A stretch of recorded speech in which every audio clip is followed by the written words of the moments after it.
نحمده ونصلي على رسوله الكريم اما بعد بسم اللہ الرحمن الرحیم قد افلح من تزكى وذكر اسم ربه فصلى۔ دین اسلام اللہ رب العالمین کی بہت بڑی نعمت ہے۔ یہ دین انسانی زندگی کی مکمل رہنمائی کرتی ہے۔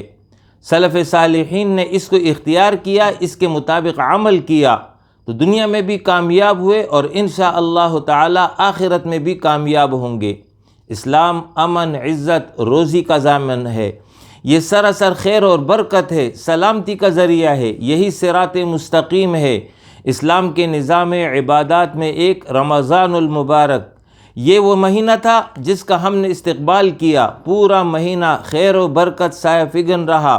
ہم نے رب کی رضا کے لیے مختلف عبادات کی، نماز، روزہ، تراویح، تہجد، ذکر و اذکار، توبہ استغفار، انفاق، یہ سب رمضان کی برکات تھی۔ رمضان ہم سے رخصت ہو گیا۔ جس نے اس ماہ میں اپنی مغفرت کا سامان کر لیا، اس کے لیے آج خوشی کا دن ہے، آج یوم عید ہے، آج یوم مسرت ہے۔ مومن بندہ جب اطاعت اور بندگی اختیار کرتا ہے تو اسے انعام ملتا ہے۔ آپ صلی اللہ علیہ وسلم نے فرمایا، ہر قوم کے لیے عید یعنی خوشی کا دن ہے، اور یہ ہماری عید ہے یعنی ہماری خوشی کا دن ہے۔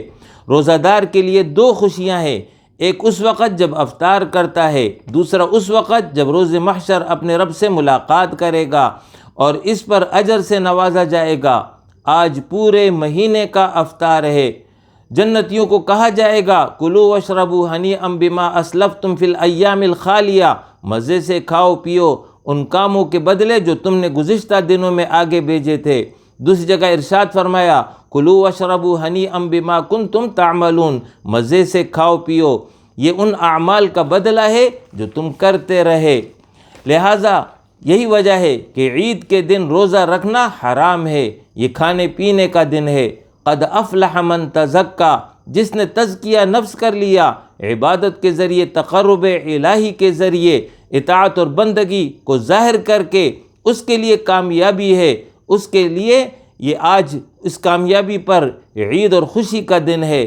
عید نئے کپڑوں کی وجہ سے نہیں ہے، جس نے تزکیہ حاصل کیا اس پر اسے عید ہے۔ جس تزکیے کی وجہ سے وہ مستحق مغفرت ہوا، اس پر عید ہے۔ مومن کے لیے ہر روز عید ہے جس میں اس نے نیکی کی ہو اور گناہوں سے بچا ہو۔ اب جو تزکیہ حاصل کیا ہے اس پر استقامت اختیار کریں۔ اللہ فرما رہا ہے، لِتُكَبِّرُوا اللَّهَ عَلَى مَا هَدَاكُمْ، اللہ کی کبریائی بیان کرو اس بات پر کہ اس نے تمہیں اس کی توفیق بخشی ہے، رہنمائی کی ہے۔ لہٰذا روزہ رکھ کر کے بندہ مومن نے اللہ کی کبریائی کو بیان کیا۔ آج یوم عید ہے، یوم عید میں تکبیرات اور نماز عید اس کبریائی کا اظہار ہے۔ یہی کبریائی قولاً اور عملاً ساری زندگی اختیار کرنا لازم ہے۔ اس نعمت پر شکر ادا کرو۔ فرمایا وَلَعَلَّكُمْ تَشْكُرُونَ، تاکہ تم اپنے رب کا شکر ادا کرو۔ شکر کا طریقہ کامل عبدیت ہے۔ وَاعْبُدْ رَبَّكَ حَتَّى يَأْتِيَكَ الْيَقِينُ، اپنے رب کی عبادت کر یہاں تک کہ تجھے یقین یعنی موت آ جائے۔ جو تقوی حاصل ہوا ہے، یہی تقوی بقیہ زندگی کا زاد راہ بنانا چاہیے۔ وَتَزَوَّدُوا فَإِنَّ خَيْرَ الزَّادِ التَّقْوَى، بہترین زاد راہ تقوی ہے۔ موت تک عبدیت شکر کا صحیح طریقہ ہے۔ ایسا نہ ہو کہ رمضان رخصت ہو گیا تو ہماری کیفیت اور حالت بھی بدل جائے اور عبادت سے مکمل دستبردار ہو جائے۔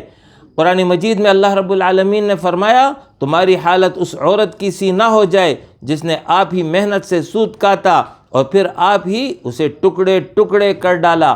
لہٰذا جو تقوی حاصل کیا ہے اس تقوی کو برقرار رکھنا ہوگا۔ ان الذین قالوا ربنا اللہ ثم استقاموا، یقیناً جنہوں نے کہا کہ ہمارا رب اللہ ہے، پھر اس پر استقامت اختیار کر لی۔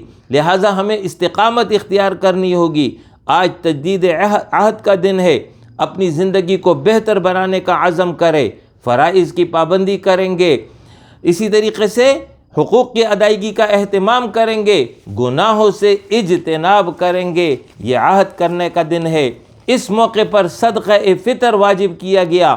ہر صاحب استطاعت اپنی اور اپنی نابالغ اولاد کی طرف سے یہ صدقہ ادا کرے۔ اس کا ایک فائدہ، روزوں میں جو نقص اور کمی واقع ہو گئی اس کی تلافی ہو جائے گی، جس طرح سجدہ سہو سے تلافی ہو جاتی ہے۔ اور دوسرا فائدہ، فقراء مسلمین بھی عید کی خوشیوں میں شریک ہو جائیں گے۔ اس موقع پر 2 رکعت نماز شکرانہ واجب ہے۔ یہ اسلام کی تعلیم ہے کہ خوشی کا موقع ہو یا غم کا موقع ہو، دونوں حالتوں میں رب کو یاد رکھو گے۔ لہٰذا نماز جنازہ اور عید کی نماز اسی لیے جو ہے لازم کیا گیا ہے۔ عید کے روز تو روزہ حرام ہے، البتہ عید کے بعد شوال کے 6 روزے رکھنا یہ مستحب ہے، اس کی بڑی فضیلت ہے۔ آپ صلی اللہ علیہ وسلم کی حدیث ہے کہ جس نے رمضان کے بعد 6 روزے رکھ لیے، یہ اس طرح ہے کہ اس نے گویا کہ ساری عمر روزہ رکھا۔ ایک روزہ 10 کے برابر ہے تو 30 روزے 300 کے برابر، 6 روزے مزید تو 60 ہو گئے، 360۔ اور اسلامی قمری کیلنڈر جو ہے وہ 354-55 دن کا ہوتا ہے، تو گویا کہ ہمیشہ اگر اہتمام کرے گا تو اس کو اجر اور ثواب جو ہے سال بھر کا ملتا رہے گا، تو گویا کہ عمر بھر اس نے روزوں کا ثواب حاصل کر لیا۔ اس روزے کے ذریعے جو ہے فرائض روزے جو ہے مکمل ہو جائیں گے، اس میں جو کمی اور کوتاہی غفلت ہوئی ہے اس کی تلافی اس کے ذریعے ہو جائے گی۔ طریقہ یہ ہے کہ سنن اور مستحبات سے فرائض کی کمی مکمل ہوتی ہے۔ اسی طرح یہ روزے جو ہے شکر کا ذریعہ ہے کہ بندہ مومن اس کے ذریعے بھی اپنے رب کا شکر ادا کرتا ہے کہ اس نے ہمیں ماہ مبارک عطا کیا، اس میں عبادت کی توفیق بخشی، سامان مغفرت کا اہتمام اللہ رب العالمین نے ہمارے لیے آسان کر دیا۔ اور اس کے ساتھ ساتھ اس میں یہ تاکید ہے کہ طلب مغفرت کا یہ عمل جاری رہے۔ اسلام مومن کو ابھارتا ہے کہ اعمال صالحہ کا تسلسل جاری رہے، نیکی اور بھلائی کے کام میں رکاوٹ نہ آئے۔ یہ روزے ماہ شوال میں 2 شوال سے لے کر 29 یا 30 شوال تک رکھے جا سکتے ہیں، مسلسل بھی رکھے جا سکتے ہیں، متفرق بھی رکھے جا سکتے ہیں، لیکن بہتر مسلسل اور جلد ہے۔ عید کا دن خوشی کا دن ہے، لہٰذا رشتہ داروں سے ملنے جائے، اس سے محبت میں اضافہ ہوگا۔ اس موقع پر امت مسلمہ کو دعاؤں میں یاد رکھے، جو مظلوم مسلمان ہیں، جو اس وقت ہمارے دعاؤں کے منتظر ہیں، ان کے لیے دعا کریں، بیت المقدس کے لیے دعا کریں، مملکت خداداد پاکستان کی حفاظت اور اس کے استحکام اور یہاں پر اسلامی نظام اور اسلامی حکومت کے قیام کے لیے اللہ رب العالمین کے حضور دعا کریں۔